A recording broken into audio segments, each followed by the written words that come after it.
دونك مجهودات الدولة كونها نوصلوا إلى استراتيجية 30% من الطاقات المجددة دونك في الميكس إلكتريك نتاعنا، و35% 2035 وأكثر في 2050. هي يمكن المجهودات كلها قائمة باش نوصلوا للهدف هذايا من أجل يعني لا ديفيرسيفيكاسيون دي سورس انرجيتيك نتاعنا، نجموا نوصلوا المجهود هذايا.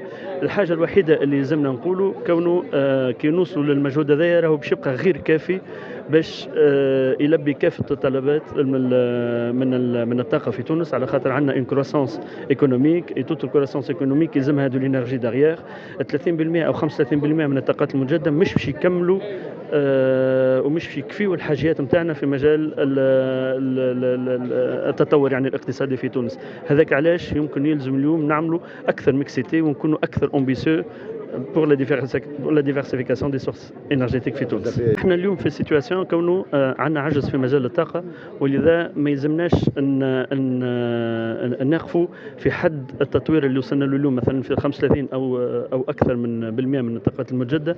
يلزمنا نشوفوا كافه الطاقات اللي تنجم تجاوب على الطلبات هذه، ومن جمله الطاقات النظيفه اليوم اللي معتبره في العالم واللي حتى سمعنا كونه حتى لا بنك مونديال والا دوت اورغانيزم اللي نجموا يقدروا الفينانس هو الانرجي نوكليير سيفيل اللي تنجم تكون في المدى البعيد، تنجم تكون واحد من لي زوبسيون اللي تنجم تعتمد عليهم تونس، خاصه في الشان اندستريال et le développement de notre indépendance. Le projet Almed est un très grand projet وهذا le cœur même de développement stratégique بالنسبه لتونس، على خاطر ça va permettre باش تكون تونس une plaque tournante dans le domaine de l'énergie. فما des contraintes كبار du côté européen aujourd'hui في l'approvisionnement de la sécurité et la sûreté énergétique en Europe.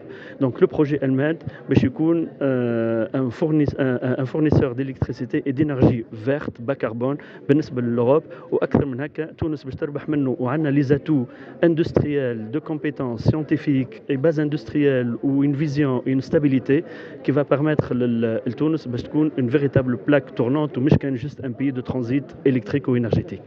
La taxation carbone, on sait que l'Union européenne est contrainte de baisser ses émissions de gaz à effet de serre et émet une taxation pour les produits venant des pays qui ne respectent pas les émissions de gaz à effet, qui ne respectent pas la baisse des émissions de gaz à effet de serre ou la décarbonation de leur système énergétique. Donc c'est un enjeu très important, c'est un enjeu politique, c'est un enjeu économique très important dans la relation entre les pays tels que les pays du Maghreb et l'Europe de demain. Donc je pense aujourd'hui, mon analyse très personnelle, qu'il faut rentrer dans une discussion, une négociation avec la Commission européenne et l'Union européenne pour voir quels sont les avantages et les inconvénients de l'introduction de cette taxation, notamment en termes d'échanges commerciaux avec les 27 pays de l'Union européenne aujourd'hui. Pour cette raison que je redis encore une fois qu'il faut absolument négocier avec les pays de l'Union européenne. Vous prenez le cas de la Tunisie, par exemple, du Maroc ou de l'Algérie. Donc le principal échange commerciaux se font essentiellement avec 4 pays, la France, l'Espagne, l'Allemagne et l'Italie. Et par conséquent, il faut véritablement rentrer en discussion, en négociation importante avec ces pays-là. Et moi, personnellement, et à titre très personnel, je recommande qu'on arrive à négocier avec ces pays-là, non pas individuellement, c'est-à-dire la Tunisie face à 27 pays ou l'Algérie face à 27 pays. Je pense qu'on a une commission bilatérale très intéressante qui vient de se passer hier en Tunisie, une commission entre l'Algérie et la Tunisie. Je pense qu'il faut négocier au nom des pays de l'Afrique du Nord face à 27 pays.